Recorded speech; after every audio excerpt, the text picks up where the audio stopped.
bendiga, un placer enorme de estar aquí. Gracias, Pastor Diego, Pastor Hugo, Pastor Marcelo. Wow, me siento honrado por esta invitación, me siento honrado de poder compartir lo que está en mi corazón. Cuando comencé el ministerio, comencé mi ministerio, yo era un chico, tenía 15 años. Y la primera cosa que hice fue salir a repartir folletos en un barrio cerca de La Plata, una villa, Juan María Gutiérrez, cerquita de Alpargatas, ahí. Entonces, con ese trabajo que comencé, se reunió un grupo de personas para ver al tata que predicaba. Y la gente iba a escucharlo, yo era tartamudo, entonces no conseguía arrancar, pero la gente iba, quería saber qué locura tenía yo. Y me lo busqué después a Sergio Scataglini, que era el hijo de mi pastor, bueno, sigue siendo el hijo, solo que papá Scataglini se fue. Y entonces Sergio me acompañaba con su acordeón. El acordeón era más grande que él. Sergio tenía 10 años y yo tenía 15. Y así comenzamos una iglesia y juntamos unas 40 personas, una cosa linda que nos dio el Señor. Y todo iba bien hasta que a alguien se le ocurrió regalarme un terreno con escritura y todo. Y me dieron todos los papeles y yo fui contento a mi pastor a contarle lo que me había pasado, que tenía el terreno, que comenzamos la iglesia, que íbamos a construir. Bien, dijo el pastor. Y ya sonaste cuando me... Y inmediatamente convocaron a los diablos, no digo los diáconos. Y entonces ellos se reunieron para decidir qué hacían con este noble pastor. Y la primera decisión que tomaron, y la única, fue cambiar al pastor. Me sacaron y pusieron a otro. Y yo me quería morir de tristeza, era una cosa muy dura para mí, pero era algo correcto, porque yo era un crío y bueno, necesitaban que el pastor fuera un pastor. Así que me quedé muy triste de todas maneras, porque en ese momento no lo entendía. Y al año próximo, hubo una campaña en mi ciudad con Colihuinca Navarro, un paisano mío que predicaba, indio mapuche, por eso digo paisano mío, yo soy mapuche también. Entonces, un movimiento tremendo de gente convertida, y después fue don Salvador Mairena, también con una campaña. Y me dieron un alto gigantote de tarjetas y me mandaron a visitar a la gente y me pusieron 2 ayudantes. Cada uno de los ayudantes era más o menos tan útil como dientes de goma para comer asado. No servían ni para espiar. Lo mandabas a espiar y avisaban. Pero era lo que me dieron. Y comenzamos. Y en aquel entonces no se hablaba de células, de grupos pequeños, no se sabía nada de eso. Pero yo vi que mi pastor había comenzado un grupo de células, y entonces dije, bueno, si el pastor lo hizo, yo también puedo. Entonces de esos 10 o 12 que habíamos juntado, salieron 10 o 12 hogares donde teníamos reuniones. Y los 10 o 12 se transformaron en 120. ¿Y qué es lo que hice? Conseguir el salón del Centro de Fomento del barrio Los Hornos e irme allá con la gente a tener reuniones. Y todo iba bien, era una maravilla. Hasta que los diáconos se enteraron. Me frustraron la carrera pastoral. Otra vez afuera el pastor cuando vino. Y este tata quería predicar, no, yo me moría si no predicaba. Y el pastor entonces tuvo misericordia de mí. Ya llegamos al año 70, en Semana Santa del año 70. Y David Moreno, pastor hijo del pastor de Junín, don Moreno Viejo, entonces David me invitó a que fuera a tener una campaña juvenil, porque en ese entonces yo me la daba de evangelista. Y entonces, ¿qué hacía? Cantaba que el cielo venga, ya bien su rebaño, y cantaba, como mujer, y juntaba la canción, las hilvanaba con algunas pocas palabras, porque tartamudo que canta no tartamudea. Entonces ahí zafaba bastante bien. Y el pastor me dice, mira, anda, los hermanos te invitan, anda, a ver qué pasa. Y bueno, y después vemos.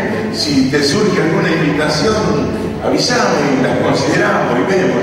Entonces, que se me compré una agenda de cuero, toda. Y me fui con mi agenda a Junín. Yo tenía 17 años, nada más. Me fui con mi agenda a Junín. ¿Y sabes qué pasó? Ahí estaba el pastor Lindolfo Calviño, que era el presbítero de la región, toda una autoridad en mi denominación. Así que yo me fui allá, el hermano Lindolfo me vio, me puso el ojo y animó a los hermanos a que me inviten. Llené 42 semanas de compromisos para predicar. Cuando vuelvo después de Semana Santa le muestro la agenda al pastor y el pastor quería matarme, pero ya era tarde. Ya me había dicho que sí, ya había salido. Desde entonces para acá, 42 años, no paré más. ¡Aleluya!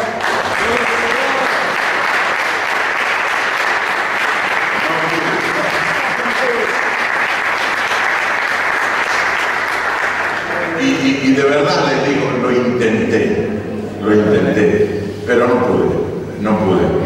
El Señor me incendió el corazón con una pasión que a pesar de los años transcurridos y de todas las dificultades no se ha podido apagar. Fue algo tremendo. Y otro día les voy a contar cómo dejé de ser tartamudo. Oye, no es el objetivo de las reuniones. Aquí y ahora. Bueno, 2 minutos. Estamos predicando en General Rojo, aquí cerquita. Yo era de la región. Pergamino un poco mía también.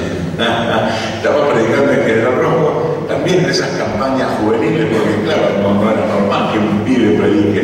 Estaba predicando en General Rojo en noviembre del 70, y en un culto el Señor hizo como que se rompiera un dique y tuve una catarata de palabras y como continué predicando, no fallaba ni una, me salían todas y no hacía nada, directo. Y fue una bendición tan grande. En aquel tiempo no se lanzaba, tampoco se batía palma. Si uno hacía un aplauso en la iglesia le cortaban las manos, y si lanzaban te cortaban los pies. Así que no, nadie. Pero ese día los hermanos se olvidaron de todo, danzaban, saltaban, gritaban, batían palmas. Bueno, fue tremendo porque estaban viendo un milagro delante de ellos. Yo era notable y ostensiblemente tartamudo, y de un momento para otro comencé a hablar normalmente. La gracia del Señor se manifestó. Y quiero decir esto para todos. Si tenés alguna dificultad y pensás que no podés, acordate de este tartamudo que se atrevió no a decirle sí al Señor, sino a insistirle al Señor para que me llame. Amén. Yo lloraba para que Dios me llame. A veces escucho a los pastores que dicen, y yo no quería entrar al ministerio, esas cosas a mí no me gustaban, me tuvieron que empujar para que agarrara. No, a mí no. Amén. A mí tuvieron que pararme para que no entrara y no podía, porque el Señor me incendió el corazón y no pude parar. Me echaron de mi casa por ser cristiano a los 15 años, me fui a vivir a la calle, vivía bajo un árbol en la Plaza San Martín, en La Plata, y no podían, ni aún así podían pararme. El Señor fue fiel conmigo, aprendí a vivir solo, aprendí a desarrollarme, continué mis estudios en la secundaria, fui al seminario, el Señor me ayudó para que pueda formarme. Luego en su momento me casé con Teresita, mi linda esposa. Hace 36 años que estamos casados y seguimos haciendo la obra del Señor. Los años pasaron, pero la gracia del Señor permanece siempre sobre nuestras vidas. Tenemos 2 hijos, Martín y Javier, 2 animales enormes de 1,90 m cada uno. Los 2 siervos del Señor, los 2 ministran la palabra, haciendo también la obra eso es algo que llena de satisfacción el corazón. Y bueno, ya les dije, estoy contento de estar aquí y creo que Dios tiene algo especial para nosotros en esta tarde. Amén. Abra su Biblia, por favor. Solo que cuando estoy un poco cansado todavía por ahí me patina el embriague y me quedan los cabezazos, pero vamos a hacer lo posible de no mostrar todo el cansancio que traigo. Abra la Biblia en el libro de Mateo, el capítulo 4, el versículo 12. Mateo 4, 12. Gracias, Jesús. Dice así: cuando Jesús oyó que Juan estaba preso, volvió a Galilea y dejando Nazaret, vino y habitó en Capernaum, ciudad marítima en la región de Zabulón y Neftalí, para que se cumpliese lo dicho por el profeta Isaías cuando dijo: tierra de Zabulón y tierra de Neftalí, camino del mar, del otro lado del Jordán, Galilea de los gentiles. El pueblo asentado en tinieblas vio gran luz, y los asentados en región de sombra de muerte, luz les resplandeció.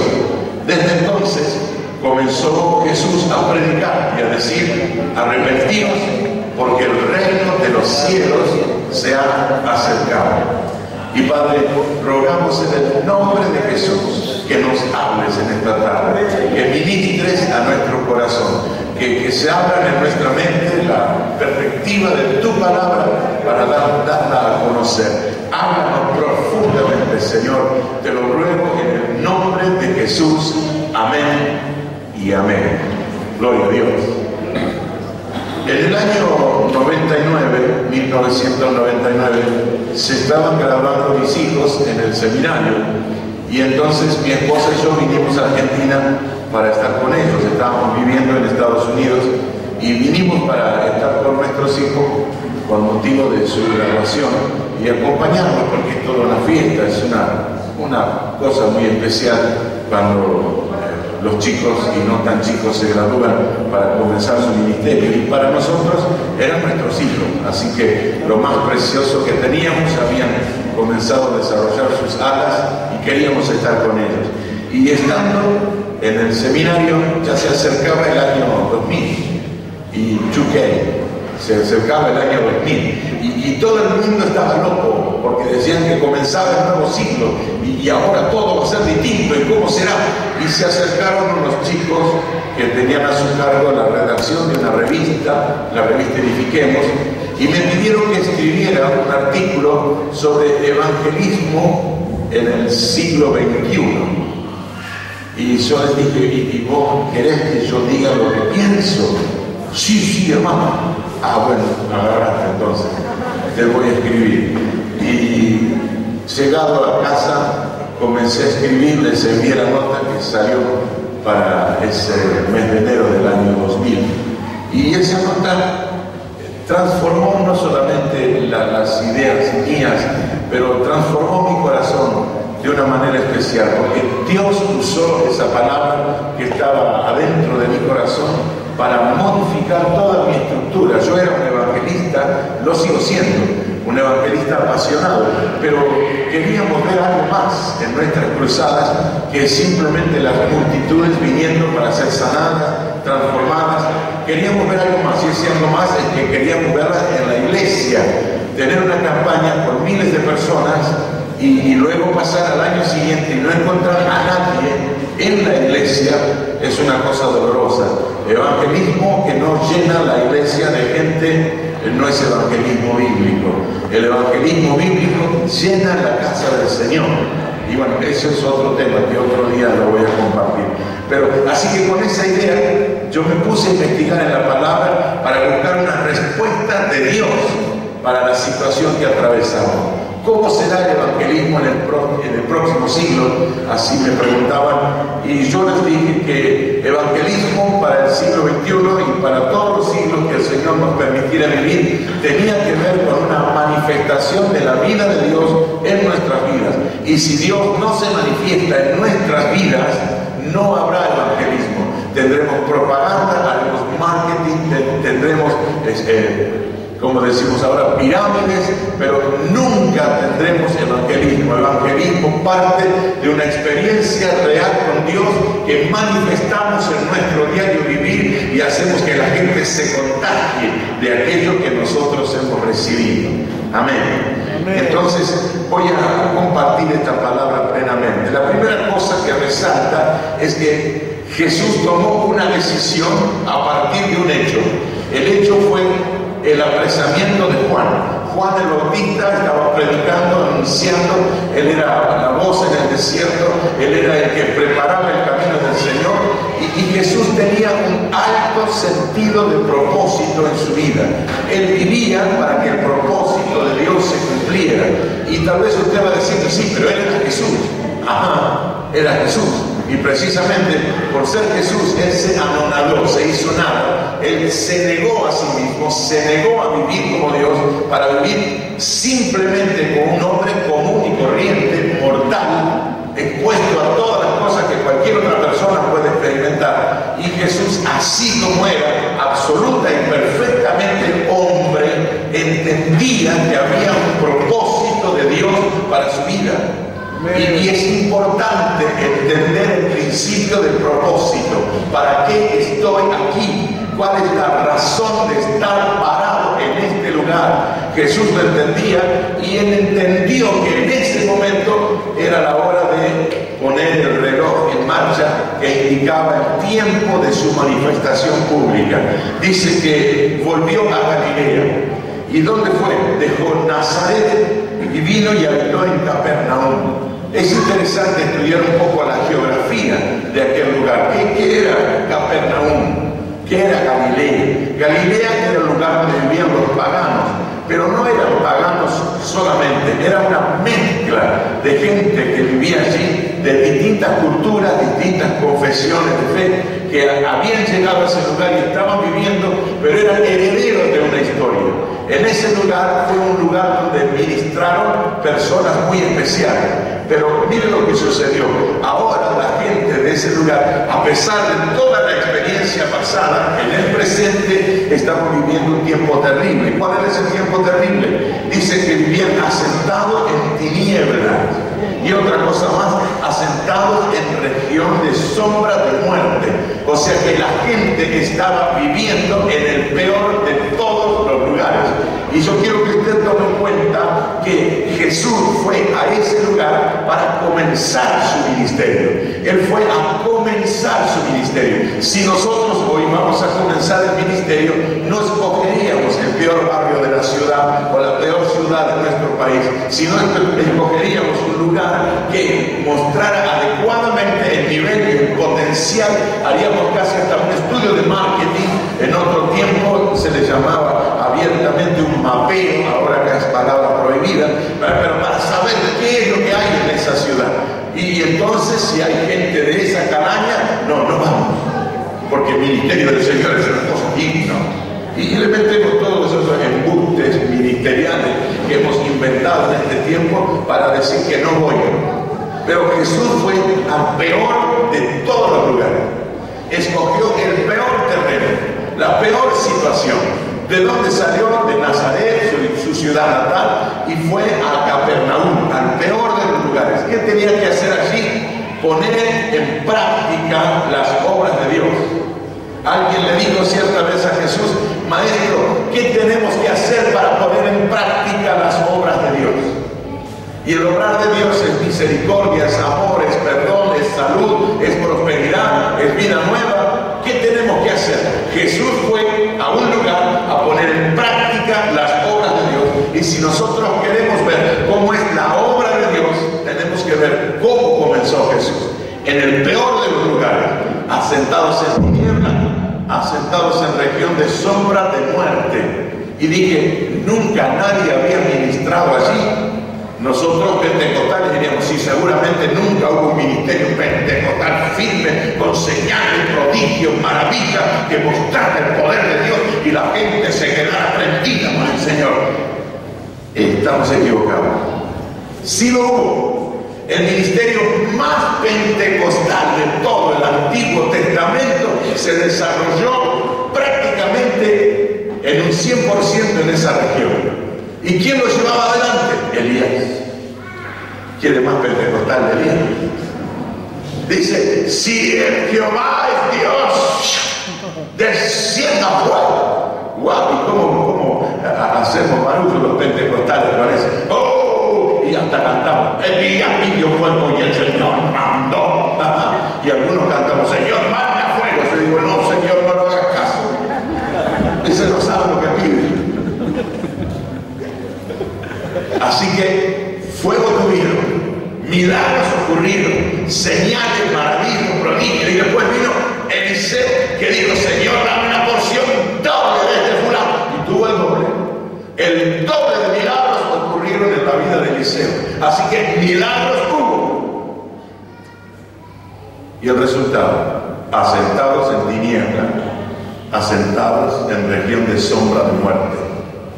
Milagros, maravillas, prodigios no es garantía de una vida correcta. Amén. No es garantía de que Dios siempre va a estar allí. ¿Qué les pasó? Abandonaron la palabra de Dios y el vivir gobernados por la palabra de Dios. Vivieron la vida que mejor les pareció y llegaron a esa condición. Siempre decimos, no, ese es un lugar quemado. ¿Cómo vamos a abrir una iglesia en ese lugar? Está quemado, hermano. ¿Sabe cuántos ministerios pasaron por ahí? Los desastres que hubo. No, mejor no. Este lugar sí que estaba quemado. Hasta fuego del cielo descendió ahí para quemar. ¡Wow! Estaba quemado. Jesús fue eso. Ahora, me interesa mucho ver lo que sucedía en ese trasfondo que estamos mirando aquí. ¿Por qué llegaron a estar así? Por abandonar la palabra. ¿Cómo vivían ahora? Sin palabra, sin dirección de Dios, sin Dios. ¿Y dónde fue Jesús? A vivir entre ellos. ¿Qué es habitar? Habitar es vivir desarrollando un estilo de vida. Él no fue solo a vivir y a la que te criaste, no. Bueno, él fue a la que se crió, a la de Dios. Pero Jesús fue a desarrollar su estilo de vida. ¿Cómo sería el estilo de vida de Jesús? Nosotros tenemos dificultades cuando hablamos de ministerio. Los hermanos vienen y dicen, pastor, yo siento que tengo que estar en el ministerio. Y algunos pastores sabios y otros por malos les dicen, andar a los baños. Pastor, yo quiero estar en el ministerio. Y no saben que el ministerio es servir. Y el que no sirve, no sirve. No sirve. Pero el Señor me llamó a ministrar. Y cuando le pasas el trapo al piso, estás ministrando bien. ¿Qué puntos a mí? Yo ni les veo la cara, porque me enseguecieron con esta luz. Cuando limpiamos el baño, cuando limpiamos el váter, ¿cómo decimos acá? El inodoro. Cuando limpiamos el inodoro, estamos ministrando. Nosotros nos hemos acostumbrado al show. Y el show pentecostal en estos años ha ido aumentando. Ahora tenemos hasta luces de colores. Antes, si prendías un foquito en la iglesia, te echaban afuera. Todos amigos, todos queremos un show. Hace unos meses atrás estuve en otro país predicando y me pusieron el humo. Y yo lo miraba con desconfianza. ¿Qué quieren hacer estos locos? Y de allá me enfocaba una luz roja y del otro lado venía una luz amarilla y en el centro una luz azul. Así que no, por favor. Yo no tengo nada que ver. Amarillo y azul más o menos porque me gusta Boca. Pero la roja no la entendí. El diablo rojo, que no.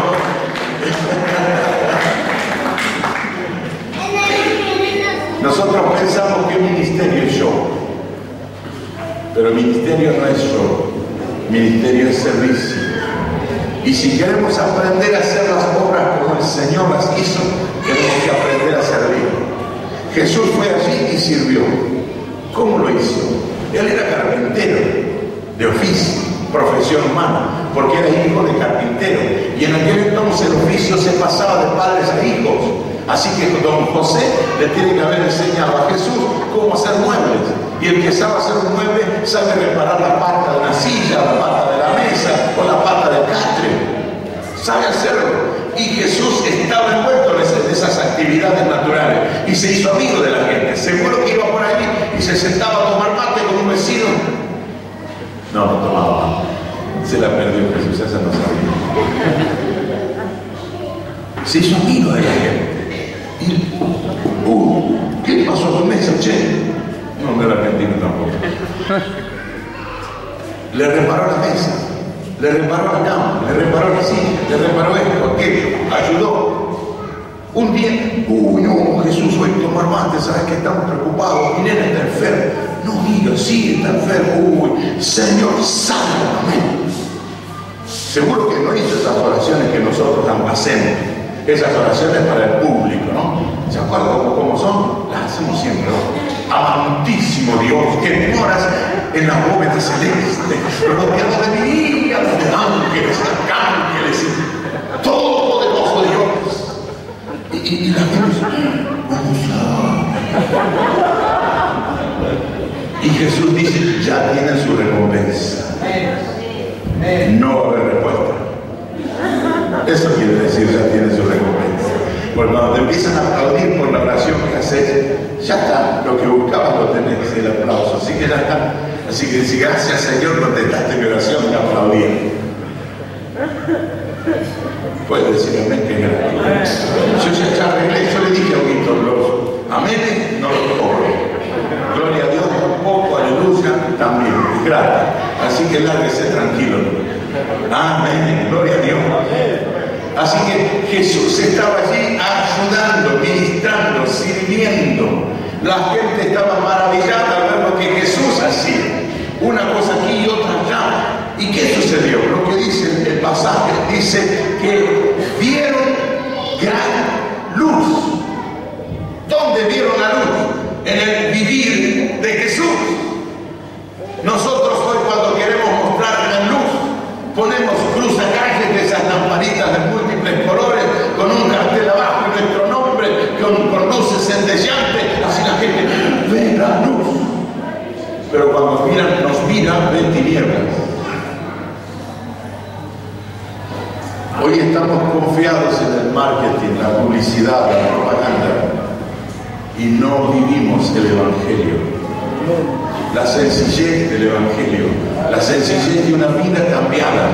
Si nosotros vamos a hacer una estrategia de evangelismo para conquistar nuestra ciudad, esa estrategia pasa por la transformación de aquellos que serán los evangelizadores. La primera cosa será que ellos deben comenzar a mostrar la vida de Dios en sus vidas. Tienen que ser una manifestación plena del poder de Dios viviendo en cada lugar. Y la gente preguntándose, ¿y este gozo por qué es así? Amén. Asentados en tinieblas, vieron gran luz. Yo me imagino que algunos de esos amigos que se hizo Jesús llegaron y le dijeron, che, ¿por qué sos así? ¿Qué tenés? Y viene la otra parte de esta iluminación. Dice que luz les resplandeció. Como nos contó Hugo acá, que estaba orando con una luz y de repente sintió que un fogonazo estalló. Es como holofote, ¿no? ¿Cómo se dice? Reflector. Este reflector tenemos aquí adelante nuestro, que tengo adelante mío, me está iluminando, está centralizando mi lugar.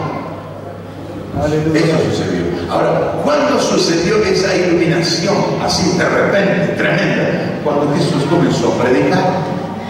Nosotros nos imaginamos que cuando Jesús comenzó su ministerio ahí en Capernaum, que dice que desde entonces comenzó Jesús a predicar y a decir, arrepentidos. Nos imaginamos a un predicador pentecostal del principio del siglo caminando por las calles de una gran ciudad y diciéndoles, mangas de sinvergüenza, poca cosa, basura, arrepiéntanse. Al estilo pentecostal. Pero Jesús no salió a agredir a las personas. No salió a insultar a las personas, salió a dar una respuesta a las preguntas que ellos tenían. Salió a decir cuál era la respuesta de Dios para los interrogantes que ellos se planteaban. Ellos estaban llegándose a Jesús y preguntándole, Jesús, ¿por qué eres así? Y él tenía necesidad de compartirles el principio espiritual que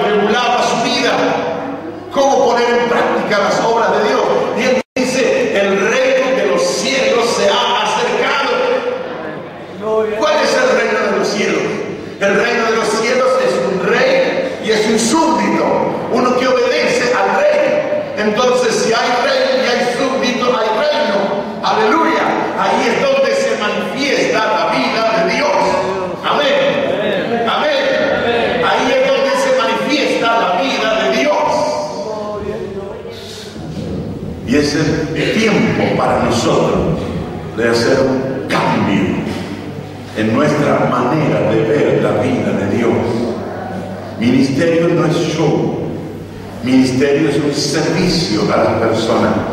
Servicio en lo emocional, servicio en lo físico, servicio en lo social, un servicio. Ponernos al servicio de la gente. Nosotros ser los sirvientes. Hoy nosotros hablamos de grandes siervos del Señor. Y entonces voy a caer en un lugar común. Si es grande, no es siervo. Y si es siervo, no es grande. Ahora, yo soy un siervo grandote, pero eso es otra historia. No es nuestra grandeza la que va a traer gloria a Dios, sino nuestra pequeñez para mostrar la vida de Él, la que hará que Dios se muestre grande en nosotros. Amén. Aleluya.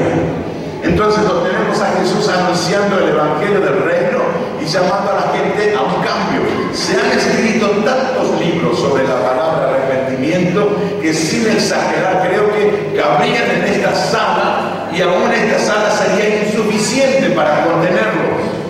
Se ha escrito tanto, se ha hecho tanta teología arriba de esta expresión arrepentimiento que hemos exagerado la norma. Hoy, cuando hablamos de arrepentimiento, casi cualquiera nos puede dar una definición. Y la definición incluye lágrimas, temblores, pasar al frente. Pero eso no era lo que Jesús dijo.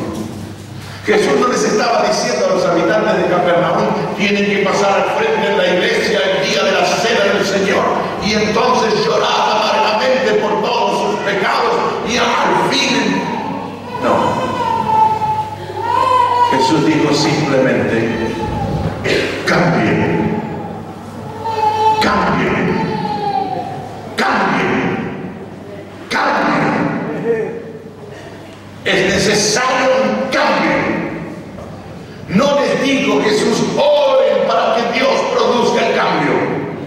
Les digo: cambien ustedes. Nos hemos acostumbrado tanto a esa oración todopoderosa pentecostal que nos hemos olvidado de que nosotros tenemos que hacer determinadas cuestiones en nuestra propia vida. El arrepentimiento es cierto que es provocado por el Espíritu de Dios, pero soy yo quien debe someterse al cambio que Dios me propone. Aleluya. Si yo no estoy dispuesto, Dios no cambiará nada. Pero si quiero cambiar, oh gloria, el poder de Dios ha de manifestarse en mi vida. Cambien, cambien. Los infinitos libros sobre teología del arrepentimiento escritos no han servido para que tengamos una iglesia que viva arrepentida. Necesitamos un cambio. Es verdad que el arrepentimiento incluye el llanto, la pena dolorosa, porque cuando nos damos cuenta que nos hemos equivocado, inmediatamente hay un dolor, un acceso de dolor en nosotros que nos lleva a decir: cuánto siento haberme equivocado, qué tonto fui, cómo me pasó esto, cómo vine a ser así. Y es verdad que vamos a llorar, pero el llanto no es el arrepentimiento. El arrepentimiento es dejar de hacer todo lo malo que hemos venido haciendo hasta ese momento. Cambien, cambien. Jesús comenzó a decir: arrepentidos, cambien. Si nosotros vamos a tener una transformación de toda nuestra manera de presentar el Evangelio, esto incluye necesariamente una transformación en nuestra manera de vivir. Transformación. De ser absolutamente lo que somos a pasar a ser absolutamente lo que Dios quiere. Cambio. Dejar aquello para vivir esto otro. ¿Qué es el reino de los cielos? No es mi objetivo en tratar de explicarlo, pero es una cosa tan sencilla y a la vez tan poderosa. El reino de los cielos es donde se hace la voluntad de Dios. Jesús podía decirle a la gente: se ha acercado a vosotros el reino de Dios, porque Él estaba allí conviviendo con ellos. Y ese es el mensaje que debemos transmitir a las personas que nos rodean. El reino de los cielos está aquí junto a ti. ¿A dónde? Aquí. Amén. Amén. Es el llamado de Dios para nosotros. En un tiempo yo creí que una cruzada solucionaba todos los males, pero también vi que una cruzada puede provocar todos los males. Hemos tenido cruzadas multitudinarias, tanto aquí en Argentina como en otros países.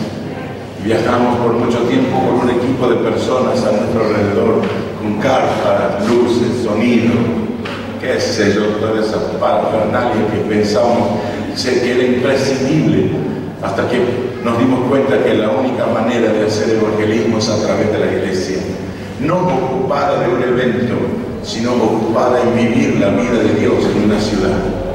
Que la gente sepa que cuando hay necesidad de respuesta va a tocar la puerta de tu casa. No para que la lleves a la congregación donde asistes, sino para que en tu vida encuentres las respuestas de Dios. El evangelismo es vivir la vida de Dios de manera que viviendo simplemente, sin hablar, impactamos a las personas. Este es nuestro tiempo, el tiempo para que el cambio se provoque. La primera cosa es entender el propósito. Saber por qué estoy aquí. Si yo no lo sé, entonces no hay nada que pueda hacer. Tengo que entender. Y el propósito de Dios desde el principio de los tiempos y hasta ahora, y no cambió, es formar una gran familia. No dice congregaciones donde haya un pastor, rey y señor que corta la torta y dice qué pedazo debe tener cada uno, sino una familia. Familia. Los pastores no somos los dueños de la iglesia. La iglesia no es el patio trasero de nuestra casa.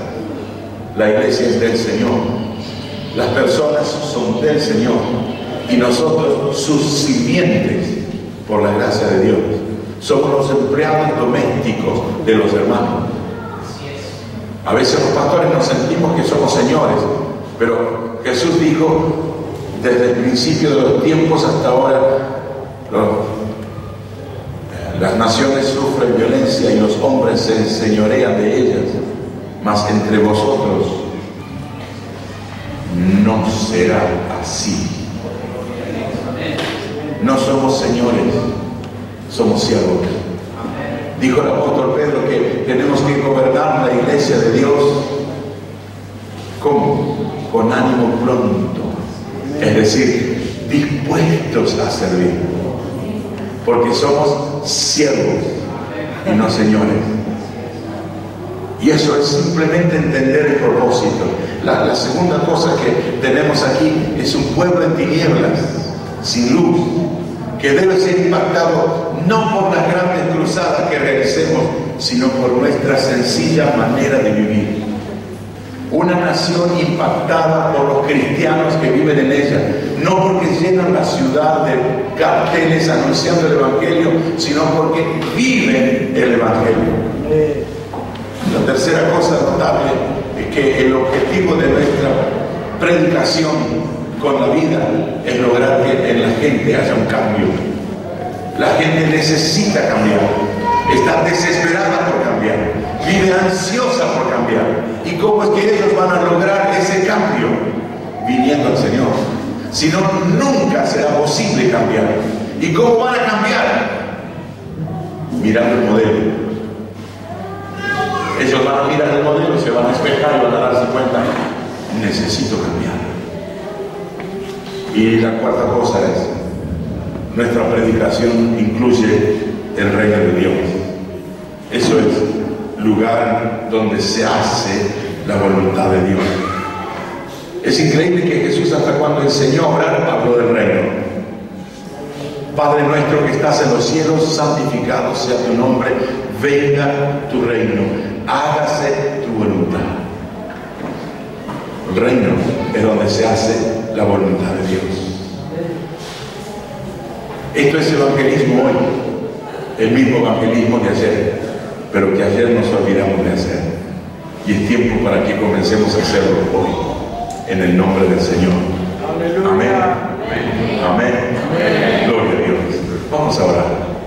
Padre Dios, en el nombre de Jesús, te rogamos que sigas hablando a lo profundo de nuestro corazón, que provoques ese cambio que nuestra vida necesita.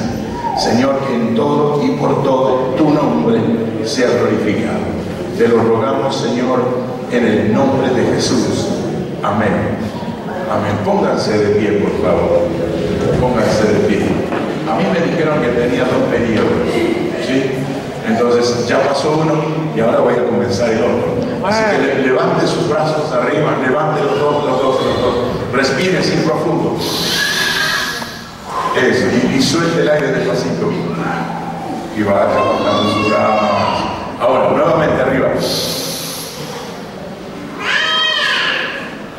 Eso es para oxigenar su sangre, que se despierte, porque voy a seguir. Muchas gracias, puede sentarse. Mateo, capítulo 9, versículo 35.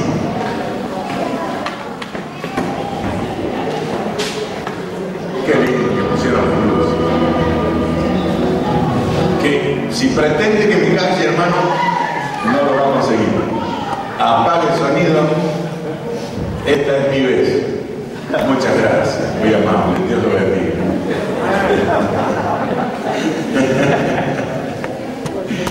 Mateo capítulo 9, versículo 35. Y vas a tener que esperar. No me callaré hasta que haya dicho todo lo que me fue mandado.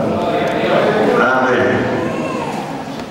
Mateo 9:35 dice así: recorría Jesús todas las sinagogas y aldeas, todas las ciudades y aldeas, enseñando en las sinagogas de ellos y predicando el evangelio del reino y sanando toda enfermedad en el pueblo y toda dolencia. Y al ver las multitudes tuvo compasión de ellas, porque estaban desamparadas y dispersas como ovejas que no tienen pastor. Entonces dijo a sus discípulos: a la verdad la mies es mucha y los obreros pocos. Rogad pues al Señor de la mies que envíe obreros a su mies. Amén. Amén. Gloria a Dios. Una de las actividades predilectas de Jesús era sus recorridas de predicación, proclamación, enseñanza y de sanidad. Él iba a donde estaba la gente, no esperaba que la gente viniera, él iba. Siempre iba, porque él fue enviado. Entonces un enviado va, no se queda esperando, va. Y Jesús iba. ¿Y qué es lo que hacía en esa recorrida? Él enseñaba, predicaba y sanaba. O alternadamente, pero siempre esas 3 cosas estaban presentes. Usted se va a dar cuenta que cuando Jesús enseña, dice la Escritura, y Jesús puesto en pie alzó la voz y dijo. Porque nosotros hoy pretendemos tener una predicación muy moderna y educada que no incluya esas actitudes pentecostales de otros años. Pero la manera de predicar de Jesús era así. Él no usaba micrófono. Él en realidad lo hacía de otra manera. Dice la Escritura que se ponía en pie, levantaba la voz y comenzaba a hablar la verdad que había en su corazón. Me ha tocado predicar frente a 5 o 6 mil personas sin equipos de sonido porque se rompieron. Y yo me dije: Señor, ¿cómo lo hacías? Y entonces aprendí que hay que levantar la voz. Y yo puedo predicar proyectando el sonido de mi voz hasta allá afuera en la calle, porque es una técnica que uno aprende a hacer. Antes decíamos, qué tremendo, medio mentira eso de que Wesley predicaba para 100.000 personas sin equipo. No, ese es cuento. No, para nosotros es cuento que estamos acostumbrados a hablar así de esta manera, con la voz para adentro, así nadie escucha lo que decimos. Pero Jesús no hablaba así. Y yo voy a aprovecharme del micrófono porque gracias a Dios tenemos un buen micrófono, así que los usamos. Pero Jesús, esa era la predicación. Y cuando Jesús enseñaba, dice, y Jesús sentándose les enseñaba. Hasta la posición del cuerpo era diferente. Entonces ahora cuando un predicador se quiere sentar, decimos nosotros, qué falta de respeto a la palabra, se sentó cuando estaba enseñando. Y Jesús hacía lo mismo. ¿Cuál es el problema? Jesús se sentaba y enseñaba. Después sanaba a las personas. La sanidad era una cosa notable en su vida, en su ministerio, pero también habitual y común. La gente se sanaba y Jesús hacía toda esa recorrida y dice que cuando vio las multitudes, pero no es que ocurrió que llegó a un punto de estar predicando que se juntó mucha gente y los vio. ¿Cuánto que son? No, él vio las multitudes en su andar. De un lado para otro iba, de un lado para otro vio.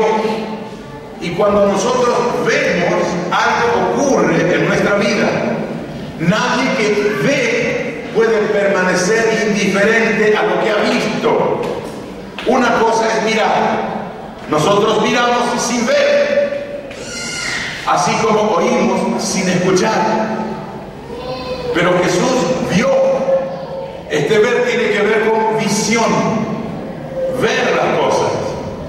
La Biblia nos cuenta de una pareja que casi nosotros nos hemos olvidado de ellos. Su nombre casi no lo tenemos en cuenta, el nombre de esta pareja, pero ellos vieron. Y dice el autor de Hebreos que ellos vieron a un bebé y le dieron niño hermoso y pusieron en riesgo no solamente sus vidas, no solamente al niño, no solamente a los niños de la casa, no solamente los vecinos que lo rodeaban, sino toda la comunidad a la que pertenecían, porque vieron. Ellos son los padres de Moisés, y digo son porque viven. Dios es Dios de vivos, no de muertos. Entonces estos dos que vieron se comprometieron con lo que vieron de tal manera que arriesgaron toda su comunidad, incluida su familia y sus propias vidas, a causa de lo que estaban viendo. Le vieron un niño hermoso. Ahora, ¿qué era? ¿Una belleza física? No. Ellos vieron en ese niño la respuesta de Dios a todas sus oraciones. La nación entera estaba gimiendo por un cambio, que Dios enviara, levantara un poderoso libertador y los quitara de la esclavitud. Y los padres, cuando nació, tal vez se dijeron, ¿será este? Y se miraron, sí lo es. Y se dijeron, no lo vamos a entregar. ¿Qué vieron? Porque cuando uno ve, no solo ve lo que está delante de la nariz, porque si así fuera, yo con mi nariz mapuche no tendría muchas oportunidades de tener visión. Algunos tienen una gran visión porque la extremidad es un poco más larga. Pero en mi caso, siendo ñato, ¿qué puedo hacerle? Pero no es esa la visión. La visión, cuando es de Dios, ve más allá. Ve en extenso. Nadie se siente identificado, por favor. Lo de ñato es mío. Yo soy descendiente de mapuche, entonces esa es la marca de fábrica. Ya me dio tantos problemas esta nariz que ni se imagina.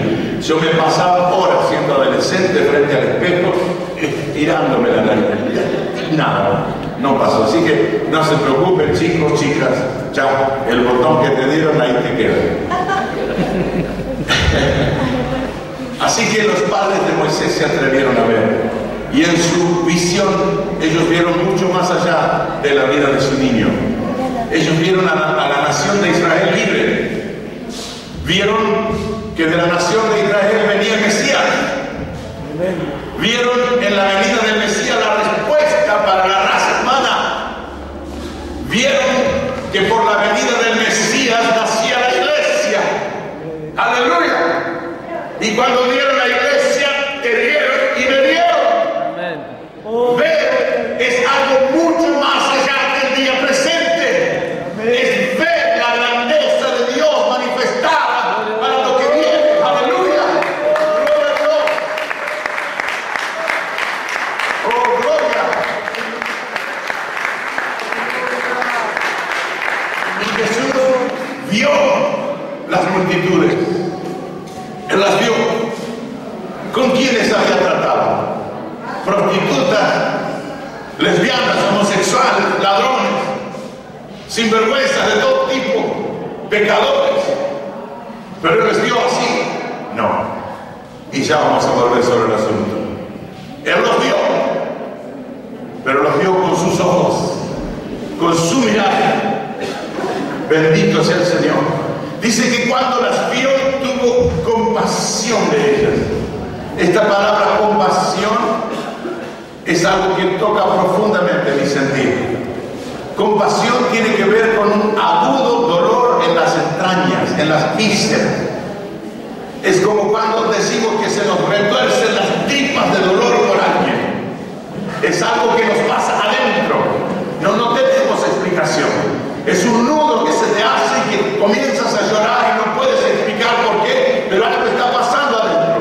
Jesús, eso fue lo que experimentó. Tuvo compasión de ellos. ¿Y cómo los vio? Desamparados. Es decir, no había nadie que se ocupara de su existencia. Gente que estaba totalmente desprovista del cuidado ajeno. Nadie tenía interés por lo que les sucediera, fuera lo que fuera. Desamparadas, dispersas, tal vez amontonadas, uno al lado de otro, como las sardinas en una lata. Tú abres la lata de sardinas, las vuelcas en el plato, levantas la lata, las sardinas continúan así con formato de lata, pero basta que la toques apenas con un dedo y se desarma la montaña, porque no están unidas, apenas están juntas. Así es nuestra humanidad, dispersa, cada uno ocupado en su egoísta interés, preocupado por sí mismo, ovejas sin pastor. Yo recuerdo cuando era muchacho y pastor en la Patagonia, para ayudarme en mis gastos yo trabajaba y entonces salía con mi auto y atravesábamos cientos de kilómetros. No hay todavía ni una ciudad entre Comodoro Rivadavia y Trelew, 360, 370 kilómetros, no hay nada, es un desierto absoluto. Y yo hacía esa distancia en un tiempo relativamente corto, más o menos tardaba una hora, 2 horas 20, 2 horas y 30 con mi auto. Era un chico, tenía 27 años, 28, tenía mucha prisa y no medía el peligro de lo que hacía. Así que tampoco había en ese tiempo alambrados. Los campos no tenían alambrados, estaban totalmente abiertos y la única cosa que separaba un campo de otro era el guardaganado, que era una reja extendida sobre el asfalto que impedía que las ovejas se cruzaran de un campo a otro. Pero después, así en el horizontal, totalmente abierto y lleno de ovejas. En aquel entonces había ovejas, después vino Menem y nos quedamos sin ovejas. Teníamos 15 millones de cabezas de ganado lanar, ahora apenas suman 3.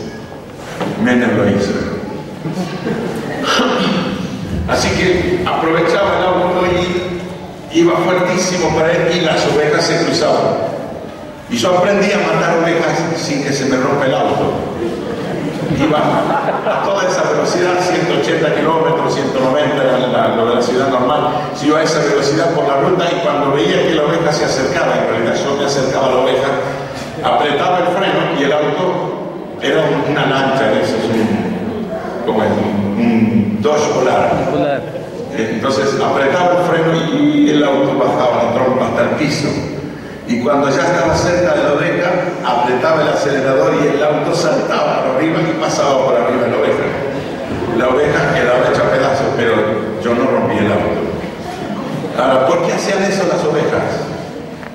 porque son ovejas, son estúpidas, no saben cuidar de sí mismas, están expuestas a todos los peligros. Dice que Jesús las vio como ovejas sin pastor, expuestas a cuanto loco apurado anda en el camino para cruzarse con ellas. Y cuando Jesús las vio, tuvo compasión. Su corazón se inundó de compasión. Su ser entero vibraba de compasión por las personas. Y dice que entonces, ese entonces es una forma de decir en consecuencia de, o en razón de, o por causa de. Jesús dice, y entonces, perdón, el evangelista dice, y entonces dijo a sus discípulos, él estaba viendo las multitudes, tenía una imagen clara de todos ellos, prostitutas, ladrones, asesinos, lo peor de la sociedad. Él los estaba viendo a ellos y le dijo a sus discípulos, a la verdad, la mies es mucha y los obreros pocos. A la verdad, la mies es mucha y los obreros pocos. Hubo un tiempo aquí en nuestro país en que hasta cantábamos himnos y coritos al respecto. Nos sentíamos tan disminuidos, tan devaluados, que cantábamos: somos un pequeño pueblo muy feliz, somos un pequeño pueblo muy feliz, el Señor es nuestro guía y nos colma de alegría, somos un pequeño pueblo muy feliz. Y claro, era nuestra canción y todos cantábamos.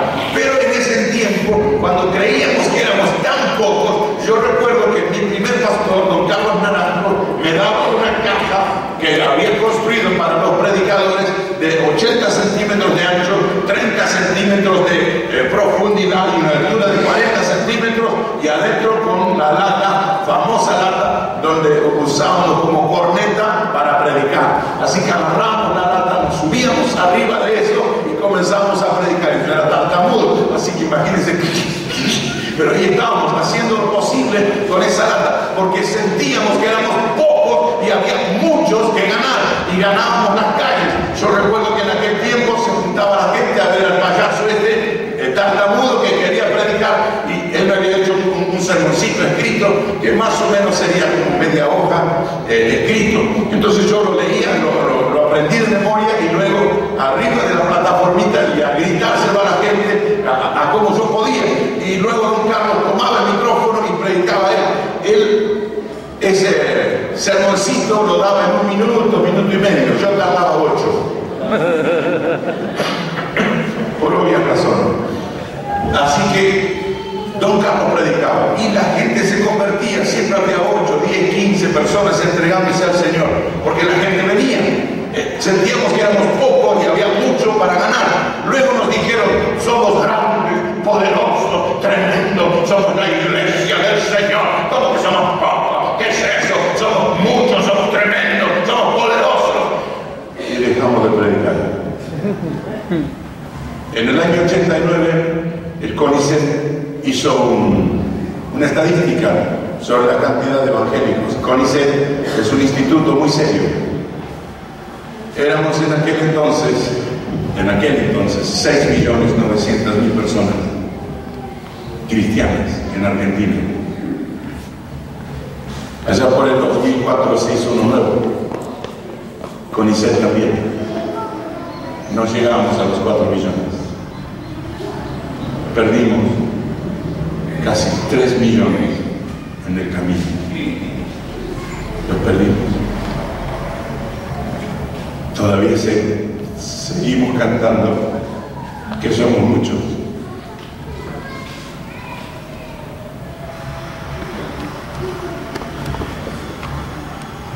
Gloria, aleluya.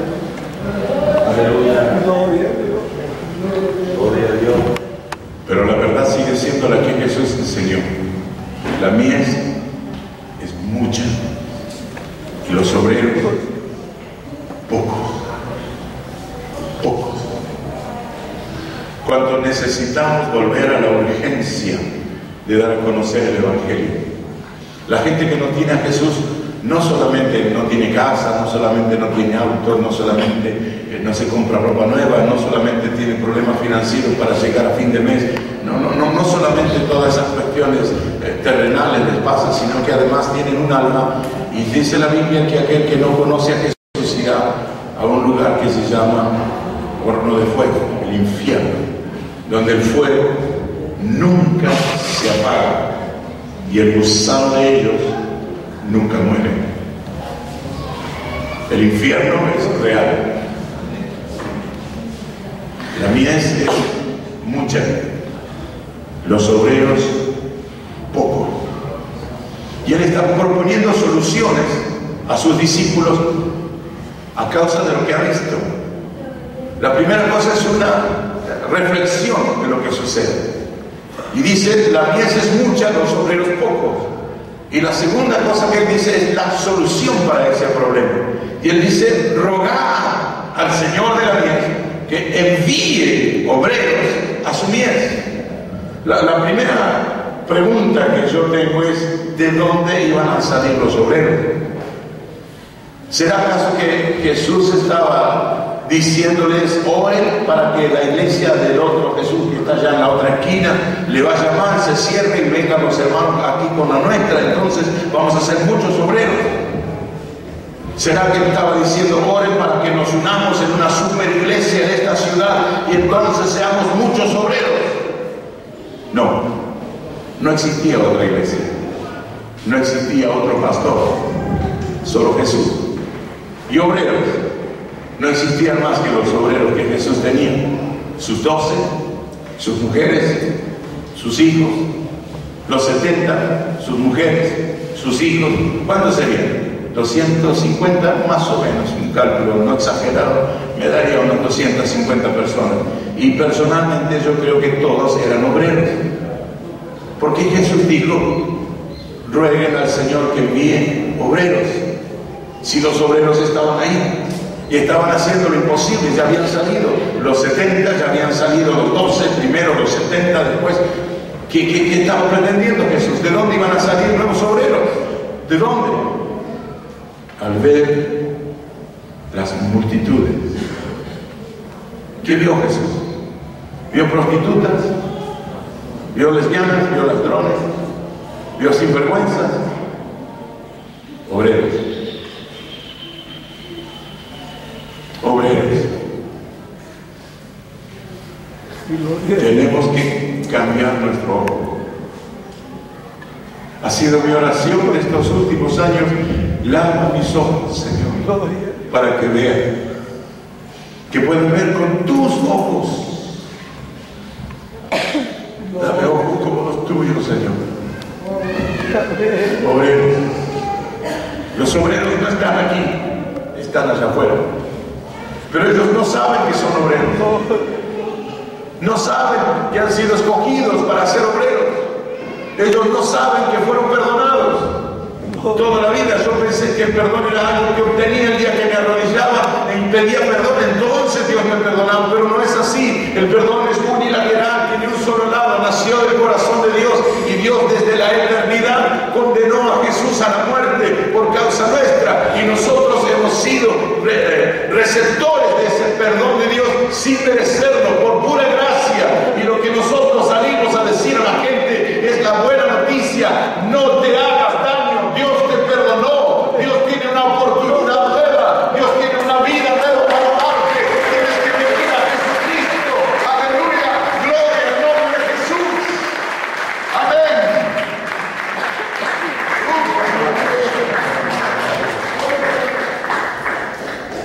Ahora me interesa mucho la solución que Jesús propone. Rogar. ¿Qué es rogar? ¿Es una oración común? ¿Una oración cualquiera? No. Es mucho más. Es mucho más que eso. Yo siempre digo que el ruego es una oración mojada. Una oración bañada con las lágrimas del dolor, por la compasión, dolor en las vísceras, por el dolor ajeno. Jesús dice, rogad.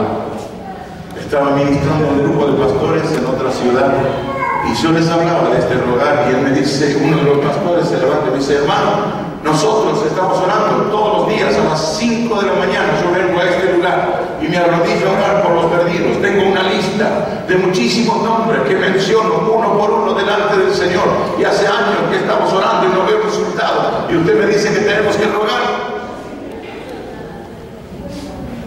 Le dije, querido hermano, pedís y no recibís, porque pedís mal, para gastar en vuestros deleites y placeres. ¿Para qué quieres gente? ¿Para que sea una iglesia grande? Dios no está interesado en tu éxito. ¿Para qué quieres gente? ¿Para que todos digan que eres un gran pastor? Dios no está interesado en los títulos. Las almas son del Señor y oramos para que sean rescatadas. Rogar. ¿Cómo podríamos nosotros comparar un ruego hoy para poder entender cuál es el significado del ruego? Imagínese una madre, un padre que descubre que su hijo está en drogas. Y los días pasan y él sabe, o ella sabe, que el hijo o la hija continúa en drogas, que ahora se está prostituyendo, él o ella, y le vieron con ropa extraña, y le saben que salen de la casa a deshoras, y esa noche se fue de casa, y en un descuido de ellos tomó una pistola que tenía guardada y se fue con la pistola a la calle, y ellos saben hasta dónde se ha comprometido el hijo o la hija en esa circunstancia, con la pistola en la mano. Ahora, ¿qué va a pasar? Si se encuentra con la policía, ¿va a matar o morir? ¿Cómo le parece a usted que será la oración de ese padre, de esa madre? Eso es un rey. No tiene palabras. No sabe qué decir. Pero nace de lo profundo. ¡Oh, Dios!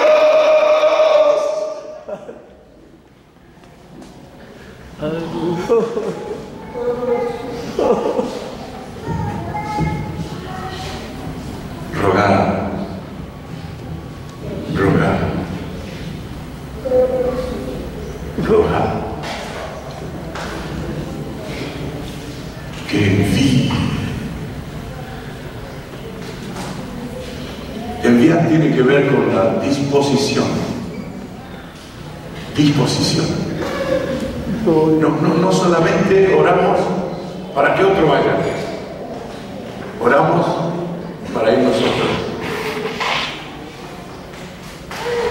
La oración es un continuo, heme aquí, envía. Gloria a Dios. Hace 42 años que empecé a viajar. Viajo hasta 11 meses del año fuera de casa. Tengo 2 hijos, tengo 2 nietos. Yo me perdí de disfrutar la niñez de mis hijos. Perdí de disfrutar la juventud de ellos. Estaba viajando. El año pasado estaba en Barcelona para mi cumpleaños, que es el mismo día que cumpleaños mi esposa, y me di cuenta que hacía 40 años que no disfrutaba un cumpleaños en familia. Día del Padre, Día de la Madre, Navidad fuera de casa. A veces quiero quedarme, pero no puedo. Él me llamó. Yo le dije sí. No soy perfecto. No lo soy. Pregúntele a mi esposa. Ella sabe que no soy perfecto. Chilludo, gritón, enojón, cabeza dura. No puedo parar.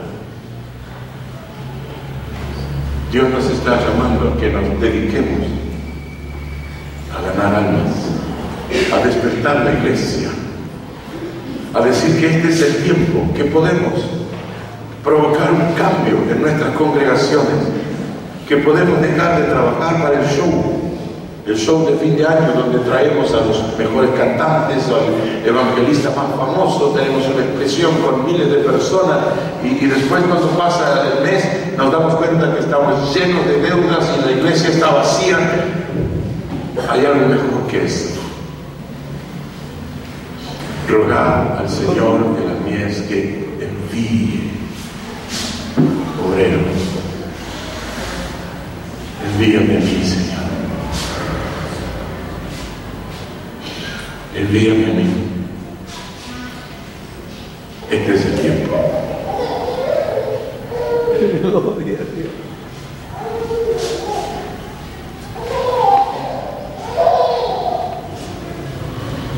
Padre bueno, oramos en el nombre de Jesús.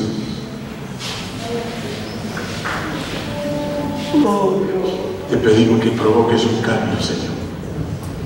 Un cambio profundo en toda nuestra manera de ser, de pensar, de vivir. Que volvamos a hacer las primeras obras.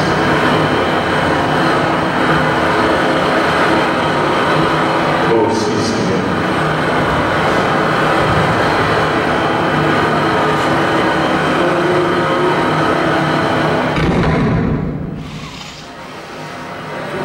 Hacer las primeras obras,